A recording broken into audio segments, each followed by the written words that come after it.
Faslun, i'lam anna fadilata zikri ghairu munhasiratin fit tasbih wa tahlil wa tahmid wa takbir wa nawiha.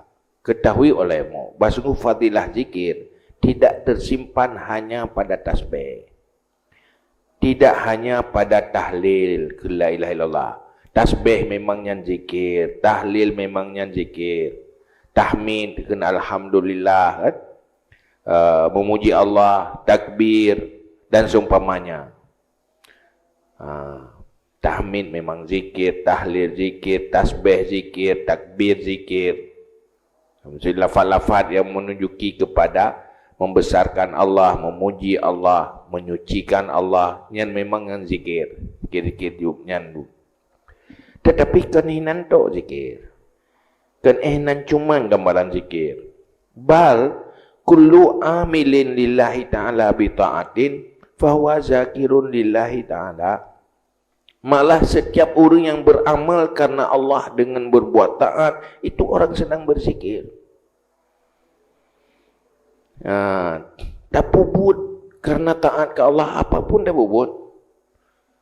Yang zikir, pakan doa minta rezeki karena lunggu wajib nafkah oleh Allah. Maka lung yang minta rezeki karena Allah wajib nafkah. Menyukai wajib Allah ana lu minta rezeki karena dia bergerak dan lakukan. Yang tengah berzikir ya. Karena hati tanya mengikat dengan Allah. Karena tinggal ke Allah maka ada bubut. Dapat jauhi dan nyan haram karena haram dia Allah. Sehingga tak cok sikap tanya menjauhi haram. Bersikap karena Allah. Itu zikir ni. Pemandang tak bubut yang karena Allah. Minta rida Allah. Jauhi kemarahan Allah. Itu zikir. Ibadah yang ni. Qala Sa'id bin Jabir radhiyallahu an. Demikian berkata li Sa'id bin Jabir radhiyallahu an dan lainnya daripada kalangan ulama. Wa qala Atha rahimahullah. Berkatalah Atha rahimahullah ta'ala. Majalisul zikri hiya majalisul halal wal haram. Majlis zikirnya ke majlis halal haram. Tanya, tak jaga buat halu-halu, tak mekat, tak jaga, tak akad yang halu-halu, tak jauhi yang haram, haram. Yang dikira, duk-duknya, tak jauhi yang haram, hantar mupat, tak tamurung yang berdosa, tak pegah yang geyu-yu oleh Allah. Yang dikira. Maka apakah majlis ilmu? Yang majlis fadilah ilmena lagi fadilah zikirna. Dua puak. Yang berzikir tok mesti, yang fadilah zikir dah. Yang fadilah majlis zikir, tapi punya ilmu dua-duana.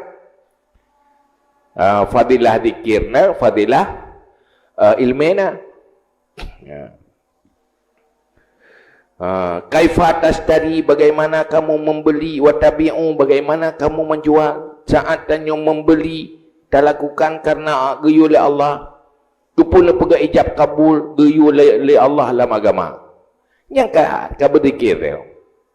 Kepuna jauhi hal-hal yang membatalkan karena laginya gaduh oleh Allah. Yang tanya kah berzikir.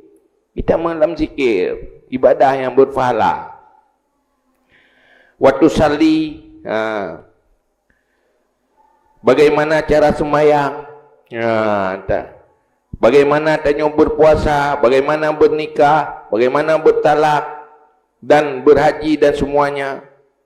Cari tahu bagaimana dan berbuat sesuai lagi aturan syariat, aturan agama yang kagak kira berzikir.